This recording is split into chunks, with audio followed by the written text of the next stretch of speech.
కర్నూలు జిల్లాలో వర్గ విభేదాలు మరోసారి భగ్గుమన్నాయి. టీడీపీ నేత శ్రీనివాసులను కిరాతకంగా ప్రత్యర్థులు చంపేశారు.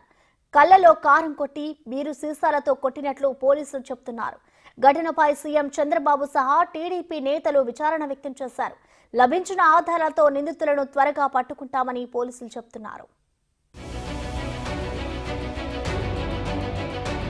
కర్నూలు జిల్లాలో టీడీపీ నేత హత్య జరిగింది. హోసూర్ మాజీ సర్పంచ్ వాకిట శారద భర్త శ్రీనివాసులపై గుర్తు తెలియని వ్యక్తులు దాడి చేసి చంపేశారు. పత్తికొండ మండలం హోసూరును కాలకృత్యాలు తీర్చుకునేందుకు బహిర్భూమికి వెళ్లిన సమయంలో అకస్మాత్తుగా అగంతకులు దాడికి దిగారు. కళ్లలో కారం పొడి చల్లి వేటకొడవళ్లతో దుండగులు నరికి చంపేశారు.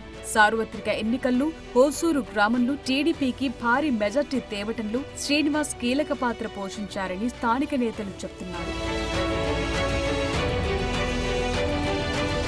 హత్య విషయం తెలుసుకున్న టీడీపీ నేతలు ఆగ్రహం వ్యక్తం చేస్తున్నారు. నిందితులపై కఠిన చర్యలు తీసుకోవాలంటూ డిమాండ్ చేస్తున్నారు. ఘటనా స్థలాన్ని ఎస్పీ బిందు మాధవ్ పరిశీలించారు. ఎవరిపైనా అనుమానాలు వ్యక్తం చేసే పరిస్థితి లేదన్నారు. అన్ని కోణాల్లో దర్యాప్తు చేసిన అనంతరం వివరాలు బయటపెడతామన్నారు.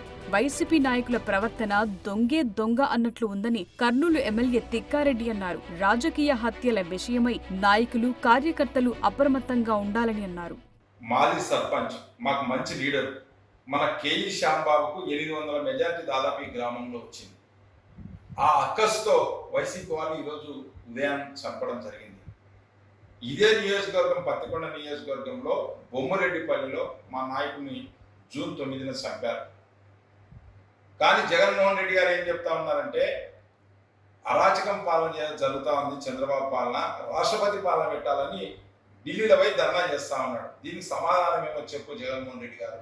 ఘటనా స్థలికి వచ్చిన పత్తికొండ ఎమ్మెల్యే కేఈ శ్యాంబాబు కంటతడి పెట్టుకున్నారు. శ్రీనివాసుల మృతదేహాన్ని చూసి ఆయన భావోద్వేగానికి గురయ్యారు. మృతుడి కుటుంబ సభ్యులను పరామర్శించారు. హత్య ఘటనకు సంబంధించి డీఎస్పీతో మాట్లాడారు. నిందితులను తక్షణమే అరెస్టు చేయాలని ఎమ్మెల్యే పోలీసులను ఆదేశించారు. మరోవైపు శ్రీనివాసులకు గ్రామంలో ఎవరితో ఎలాంటి గొడవలు లేవని స్థానికులు చెప్తున్నారు. హత్య జరిగిన ప్రాంతానికి కిలోమీటర్ దూరంలో బీర్ సీసాలు గుర్తించినట్లు తెలిపారు. తల వెనుక భాగంలో మారణాయుధాలతో బలంగా దాడి చేసి చంపారని పోలీసులు చెప్తున్నారు.